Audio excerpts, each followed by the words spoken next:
These are the key lessons that you can steal from my experience at the Aussie Wing Foil Nationals for 2025. We're gonna start with equipment, jump onto technique, and then we're gonna finish with the mistakes that I made this year at the Aussie Wing Nationals. So sub 10 knots, we're gonna say something around 7 meters, and then that tricky sort of 10 to 15 knots, around 6.5 meters. 15 to 20, I'm gonna say 6 meter.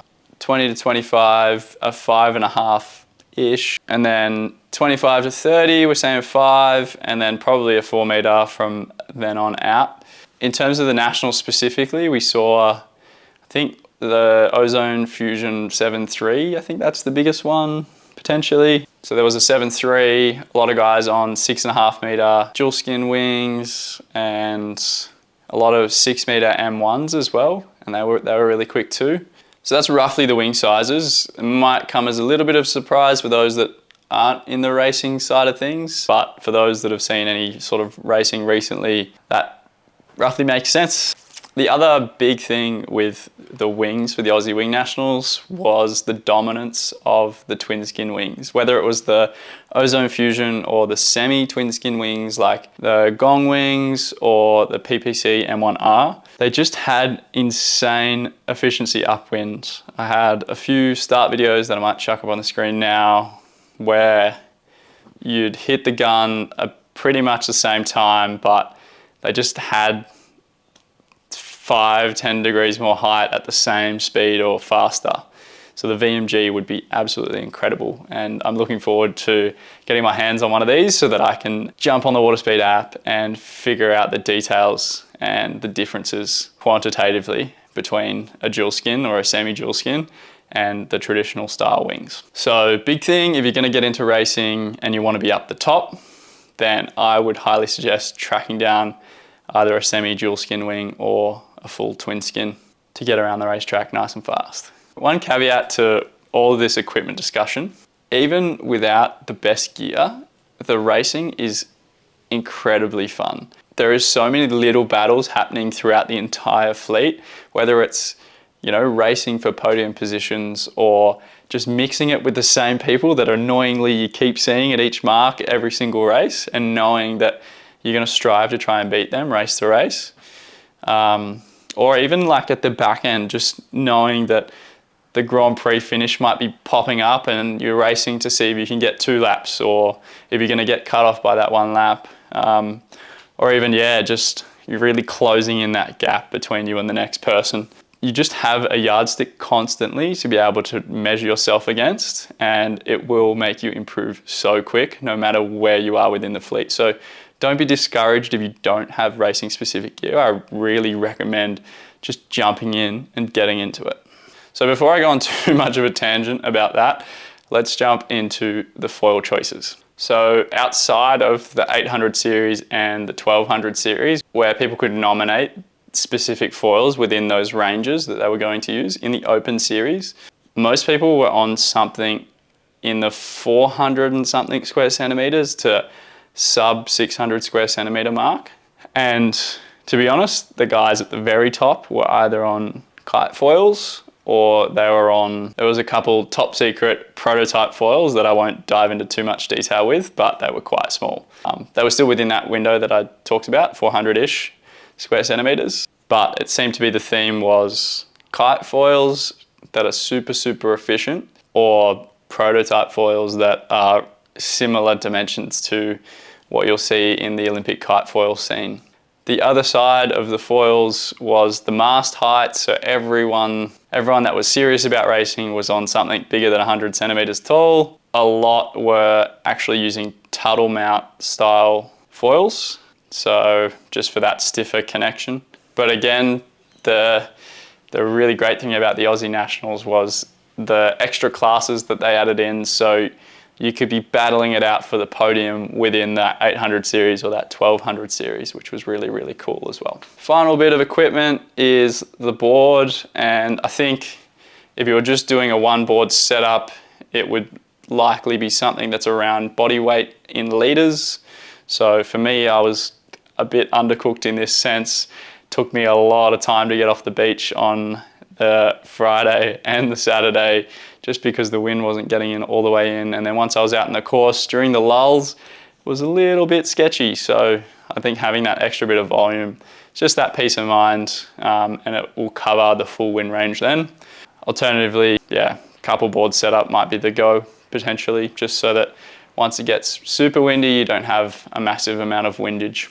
But if you're looking for the top, elite racing stuff, you're probably looking for a board with a Tuttle mount and something roughly around body weight or slightly below as you get to that more advanced level. Similarly, it looked like the top guys were using narrower boards, sort of allowing you to lean that board over even more for the upwind. I'll try to track down some dimensions and chuck them up on the screen now for what I think the top guys were using. Me personally, I was just on stock standard 5.0 Rocket Wing 70 litre, and it absolutely did the job. Nothing wrong with it. Potentially would have stepped up a size maybe just for that peace of mind.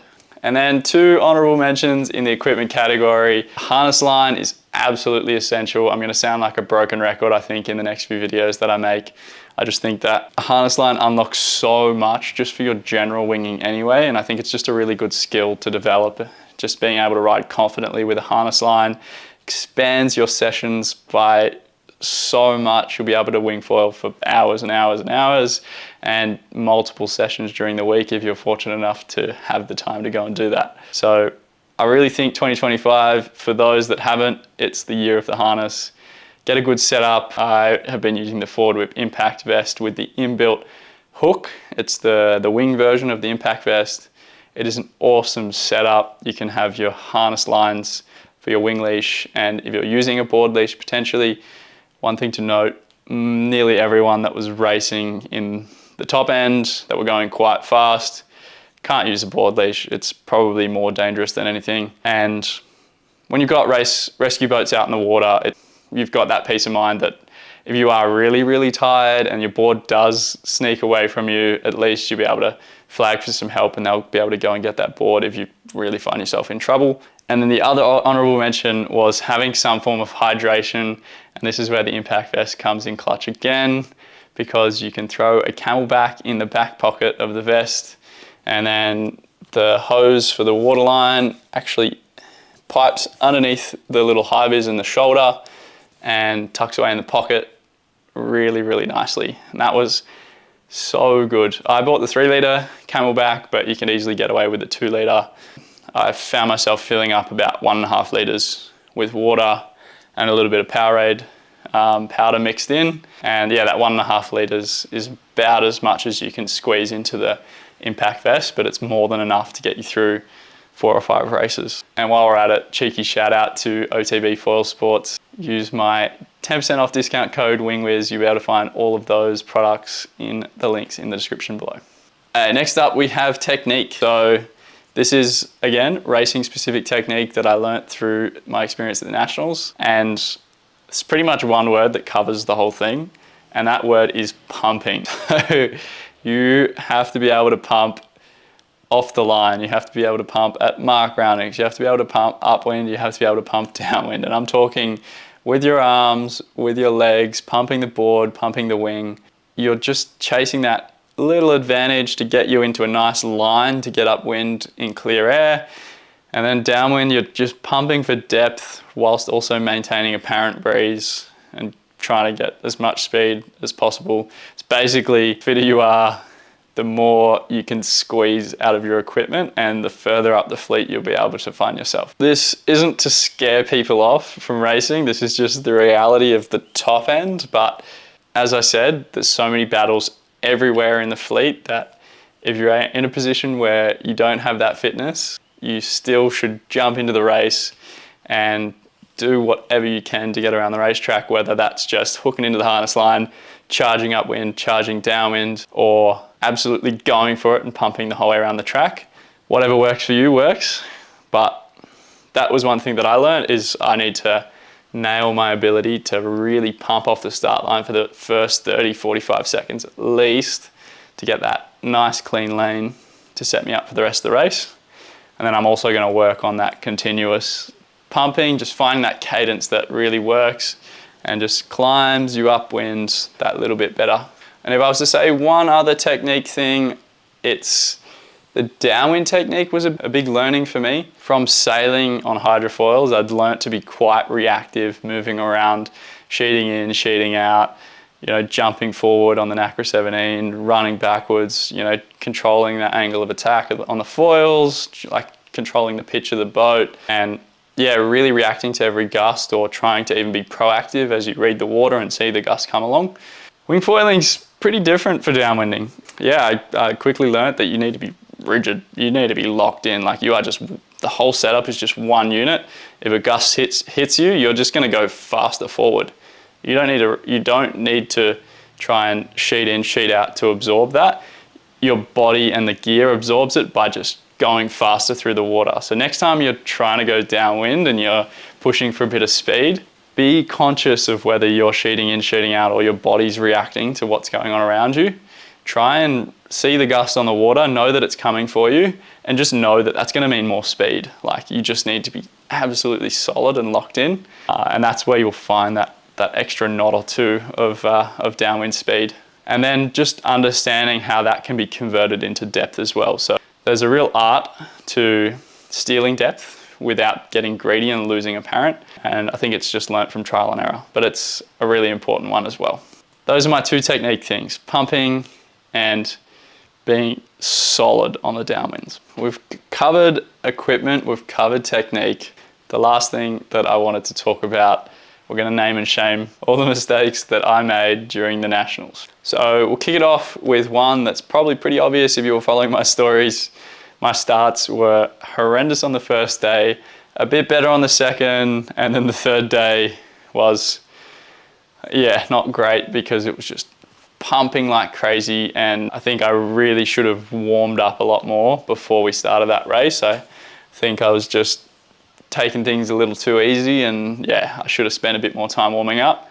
So that's, I guess, another little bonus mistake chucked in amongst the mix. But my starts were too conservative to begin with. A lot of people will, be a bit sheepish and try and stay out of the way of the big bunch, the front runners. It just puts you behind from the start. Like, there is strategy within starting in a position where you can get out and get into clean air quickly. But if you're not on the start on the gun, then you're just giving away all that extra time and distance for free. If you can get on the line on the gun, get clear air and get to the top mark, going to be so much better than someone that hangs back 20, 30 seconds or even 10 seconds just because they know that the top guys are going to roll them anyway. You'd rather have that 10 seconds back, know that you're going to get rolled, find a clean lane out, and that's going to put you in a better position than being a bit conservative on the start. So if it's your first regatta, maybe play around with just being, just find your feet. But for those that are experienced racers, don't be conservative. Get in the front row, battle it out, and give them hell. And this next mistake is going to tie into what I was saying earlier with technique, and that's just pumping for lane. I didn't have enough practice with other boards on the water to really work on that efficient pumping technique to climb, because what's going to happen is if you're near anyone else that's pumping, they're going to steal your lane. So if you can't match them, you're going to lose your lane. You really need to be able to pump so that you can either match or do better than them to get height, to maintain your lane, stay in clear air, and it'll put you in a better position at the top mark. I guess the last mistake that we're going to talk about is just crashes in general. Crashes are deadly on the racetrack. You're just going to lose so many positions, and at the beginning it's pretty fair to say that you're going to crash at some point. But I think for me, something I really want to train is the different maneuvers and just concentrating under fatigue. It's really hard to simulate that level of fatigue outside of racing. So I think racing is going to be the best opportunity to practice this sort of stuff. But the next best thing is the drills that I've been tagging on to the end of my sessions, which is just 10 left turns, 10 right turns, at the end of the session when you're tired, when you can't really concentrate as much, the brain power is not really there. And it's basically tack, turning left, go around a mark, turning left, as in jibe around a mark, turning left. repeat that 10 times, and then do the same thing coming from the other direction. So you'll go right turn, tack, right turn, jab around the mark, right turn, tack, right turn, jab around the mark, and just do that for 10 repetitions. Or you could even build the number of repetitions up over time, get that progressive overload in, and yeah, build your capacity to be consistent under fatigue. That is the equipment and technique lessons and the mistakes that I made during the Aussie Wing Foil Nationals 2025. I'm going to put together one more video from the Nationals. I'll link it here once it's ready, and it's going to be the deep dive into the different races that we did using the WaterSpeed app. So make sure you stay tuned for that.